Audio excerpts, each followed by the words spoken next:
For centuries, humans have been growing alongside our botanical brethren.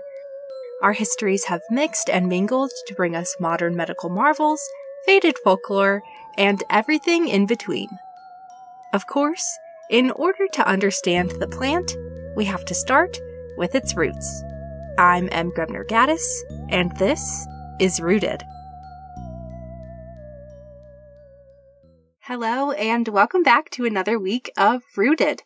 This week we're digging into a famed favorite from the Swiss Alps, Edelweiss, a plant known for its ability to thrive despite the harshest and coldest conditions, which honestly just seemed fitting given the time of year. Plus we get to talk about goblins, so you know I had to go there.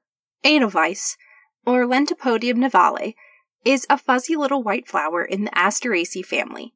It's found growing in remote mountain areas at about 5,900 to 11,200 feet, or 1,800 to 3,400 meters for all of you not in the USA. It prefers rocky, limestony soils and can be found growing primarily in the Alps and Pyrenees mountains. Edelweiss is immediately identifiable if you know what you're looking for. It's a bright white, star-shaped flower that consists of 6 small center inflorescences, which are just tiny clusters made up of about 100 tiny flowers, and that's surrounded by pale petals that make a double star shape. The whole plant is covered with tiny, woolly fibers that help to protect it from the cold and intense sun exposure.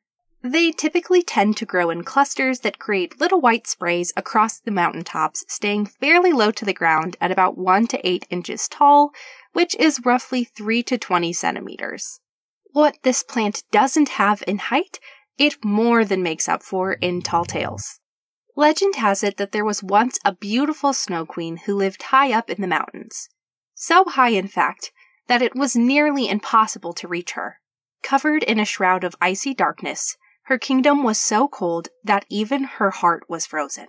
However, her beauty was so compelling that men from all over the village below would make days-long trek, risking falling or freezing to death, just to ask her for her hand in marriage. Because if men had nothing else back then, they certainly had the audacity. The Ice Queen, not interested in being married, much less sharing her power, had one very specific rule. Anyone who dared ask for her hand, despite knowing that she did not wish to be married, was to be thrown off the mountain. It seems maybe a little harsh, but honestly, a boundary's a boundary. But here's where things really get interesting. It wasn't the Snow Queen herself doing the throwing of men off cliffs. That's where her loyal goblins came in. After so many years up there alone, the queen decided that she needed reliable friends. So, she got together an A-team of goblins who did her bidding and bent to her every whim. She really is just kind of living the dream up there, to be honest. Anyway, it was the goblins who would throw the gentlemen callers off the cliff. And it was a perfect system that worked flawlessly for years. Until it wasn't. One day, a young hunter from the village made the voyage up the mountain and into the castle to ask for the queen's hand. However, upon seeing her, his jaw dropped, and he was at a loss for words.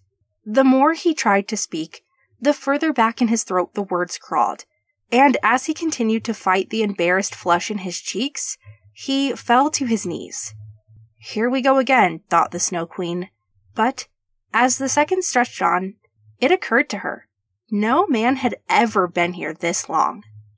Most were so eager to ask that they didn't even wait to see what she was like. But this man was just there, waiting, not expecting anything, not getting in the way, and she almost didn't really mind him being there, which she thought was really strange. Meanwhile, the queen's ambush goblins are getting kind of restless. What is this freak doing?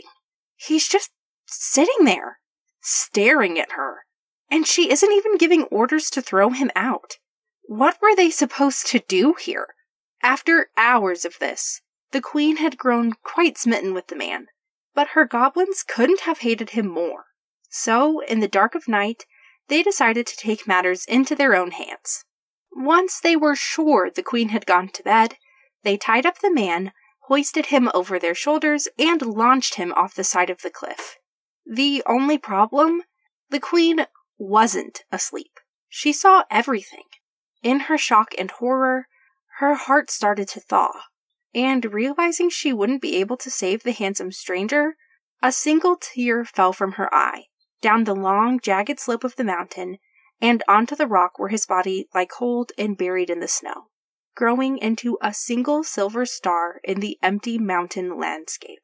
In another story of love and danger, it was often said that if someone was serious about wanting to marry or pursue a romantic partner, they would make the long and dangerous trek up the mountain to pick their beloved an Edelweiss bloom to prove their undying love, and that to gift someone that was as serious as proposing to them. For all intents and purposes, an Edelweiss bloom might as well have been an engagement ring.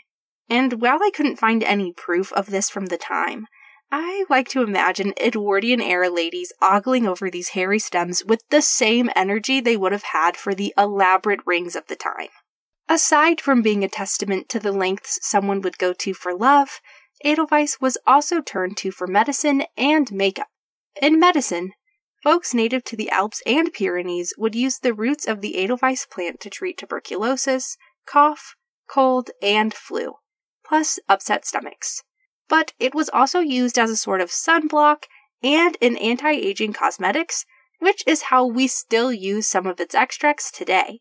While I couldn't find a ton on the cough suppressant aspects, aside from its antibacterial properties that work against E. coli, staph, and all of those other icky bacterias, what I did find was a lot of research into the skincare side of Edelweiss. As I briefly hit on earlier, Edelweiss has developed its own natural form of sunblock to protect itself from the harsh UV rays it's exposed to way up on the top of the mountain. It's done this by developing tiny little white hairs and the lendipotic acid that they produce. Lendipotic acid is the active ingredient in Edelweiss that works to not only fight free radicals and block the process in the body that leads to cell death, but also helps to support the process in the body and the proteins that help to repair cells and encourage new cell growth, helping to repair and protect the skin barrier while also visibly reducing the appearance of fine lines and wrinkles. Outside of cosmetics and courtship, Edelweiss is also a powerful symbol of strength, which likely stems from the belief that Edelweiss contained magical properties of protection because of its Snow Queen origins. Whether it was used as a catch-all antidote to poison, or burned as an incense to ward off evil spirits and pests that might destroy crops, one thing's for sure. People definitely thought of this little flower as a powerful symbol of protection. Obviously, Edelweiss is much tougher than it looks, which is part of what made it such a powerful symbol of resistance and nationalism in World War I and beyond. In World War I, Edelweiss was a symbol that was used to honor German Alpine soldiers for their bravery and commitment to their country in the face of horror, and to thank them for their strength. In World War II, this sentiment was adopted by the Edelweiss Pirates, a group of German youth rebelling against Hitler's control and fighting against the Nazis. They made a name for themselves by helping soldiers who abandoned the Nazi movement and beating the shit out of those who didn't. While they were a little more reckless than other resistance movements, prioritizing freedom over organization and strategy, they still played an important role in aiding the Allied efforts and putting a stop to Nazi propaganda. After the war, Edelweiss remains a symbol of strength and beauty for folks who live in the Alps, an important reminder of their culture and ability to persevere in the face of darkness. Of course, most of you have likely heard of Edelweiss because of the song In the Sound of Music. While they did get a lot wrong about the look of the flower, they were right about what an important place the flower holds in the hearts of those who were brave enough to resist Hitler, even as he made their homes a living hell. Shortly after the release of The Sound of Music, tourists flocked to the area Edelweiss was growing, hoping to pick their own little piece of the Alps to take with them. With that in mind, it's kind of no surprise that at one point, we nearly picked Edelweiss into oblivion. After all, if there's one thing most tourists are not, it's usually considerate of delicate ecosystems, proving that there can be a downside to the power of Julie Andrews. The good news here is that we have actually managed to reverse this effect, and Edelweiss is no longer considered to be threatened.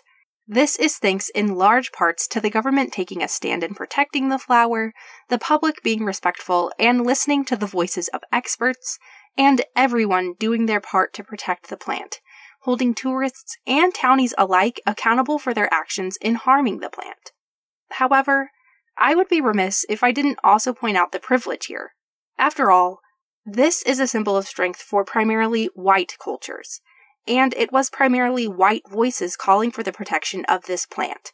I am hopeful that with the rise of social media and the awareness and recent rise in popularity around herbalism and ethnobotany, that we will see this same kind of response when indigenous peoples call for the protection of their sacred plants, like what's currently being called for with white sage, or pinole as it's known to the Kuhia and Kumeyaay peoples of the American West, and wild rice, or manumin, as it's known to the Ojibwe people of the American North and Midwest.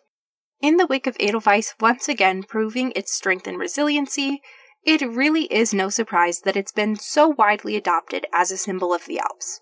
While it was once viewed as a kitschy tourist trap, it's grown back into a proud display of heritage and nationalism, plastered onto coffee shops, airlines, small businesses, beer, and pretty much anything else you can think of. Today, this furry weirdo can be found in mountains, gardens, and skincare all over the world. Next time you see it, I hope you'll take a moment to stop and really take in all of the strength it holds in such a delicate-seeming bloom. That's all I've got for this week, but I'll be back next week to chat all about a new collection of tales and truths for us to dig into. See you then! Until next time, be kind to yourselves, be kind to the earth, and just like a plant, drink your water. If you liked the show, please subscribe and consider leaving us a review on Spotify, Apple Podcasts, or anywhere else you listen. You can also find us on Facebook and Instagram at rooted.pod. We're finally updating regularly on YouTube at rooted.podcast, and you can check out our website, rootedpod.com, for transcripts, updates, merch, and so much more. The show is written, produced, and hosted by me, I'm Grebner Gaddis, edited by Kat Friend of Friend Diagram, and our theme music was written and produced by Eric Cluxon. Rooted is a Henbane Media LLC production.